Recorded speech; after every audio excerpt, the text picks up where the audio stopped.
What's up guys, David here, and in this quick video I'm going to show you how to SIM unlock the iPhone 7. It's worth noting that this method also works for the iPhone 7 Plus and pretty much any other iPhone out there. So the first thing you're going to want to do is turn off Find My iPhone, which you can do by going into the settings, then iCloud, then Find My iPhone, and then flip the switch to the off position. Once you've done that, go back to the home screen and open up the dialer and dial *#06# to bring up your iPhone's IMEI number. Write this number down and make sure that you get it right, as you're gonna need it later. The next step is to get the unique unlock code that your phone needs from an unlocking service, and soon enough you'll get an email that looks something like this, telling you that your iPhone 7 has been unlocked. And from here, all you have to do is enter in an unaccepted SIM card. So basically any SIM card that isn't from the carrier your phone is locked to.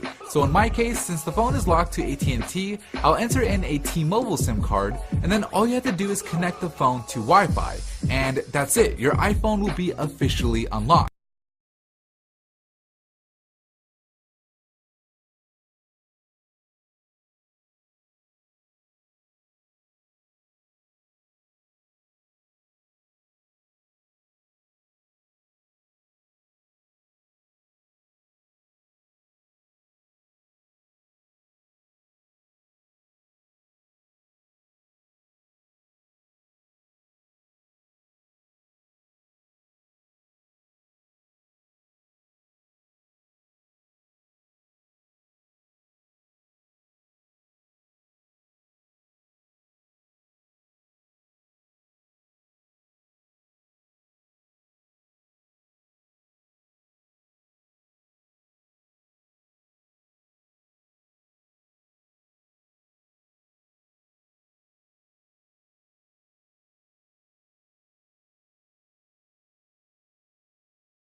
Pocket Now's iPhone 6 review is up, which means now it's time for comparisons.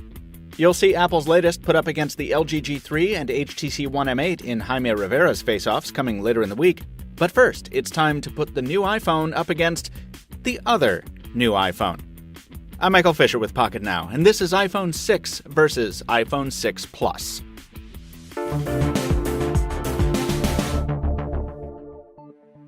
Look at the hardware of the iPhone 6. Now, look at the iPhone 6 Plus. You've heard it said before, and you're about to hear it again. It's the exact same thing at different sizes. If you stuck a straw into the iPhone 6 and blew as hard as you could, and we all lived in a kooky cartoon world, you'd end up with the 6 Plus. For our full impressions on this larger iPhone, check out Taylor Martin's video review. For my part, I'll say that the iPhone 6 feels like a natural extension of the iPhone family, while the 6 Plus feels a little like it's trying too hard to fit in with the supersized androids that prompted its existence. From one-handed usability to pocketability, the iPhone 6 works better for me. But those for whom two-handed smartphone use isn't a problem have other factors to consider. Factors like how iOS 8 works on the 5.5-inch display relative to the 4.7-inch panel on the smaller phone. Scaling problems in apps are more apparent on the iPhone 6 Plus, with text often pixelized or just off. Like many of its large-screened competitors, iOS also fails to properly leverage the 6 Plus's added screen size. There's no persistent number row on the Plus's keyboard. And there's also no dual-window multitasking, as on Samsung and LG phones, no Snap, as on Microsoft tablets. But then again, most of those features are just as absent on Apple's tablets, which people continue to buy in droves.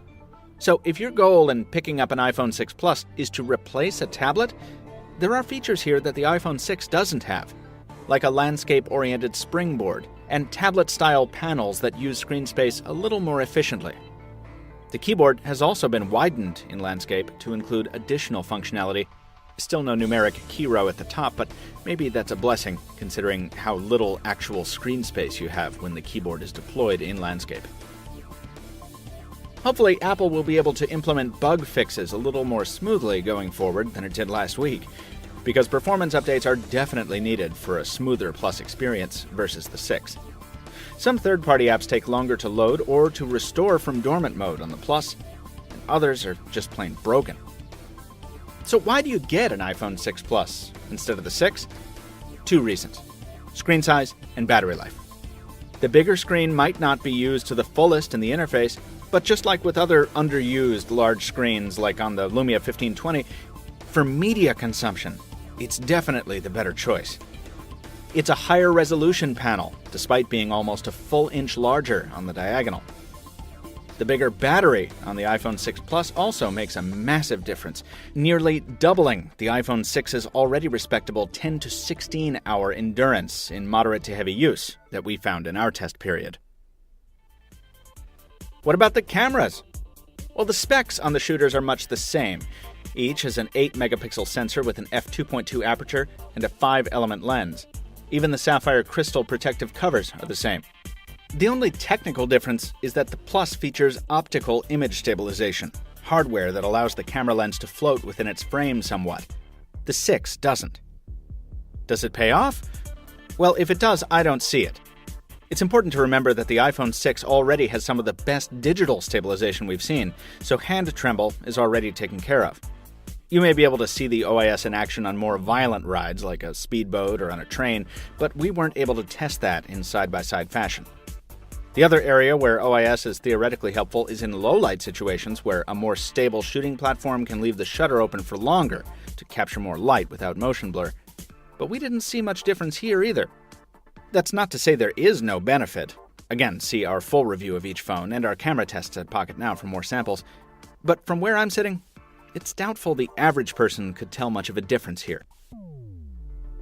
If you're a fan of consistency, you've got to admire the job Apple's done in unifying the iPhone experience across these form factors.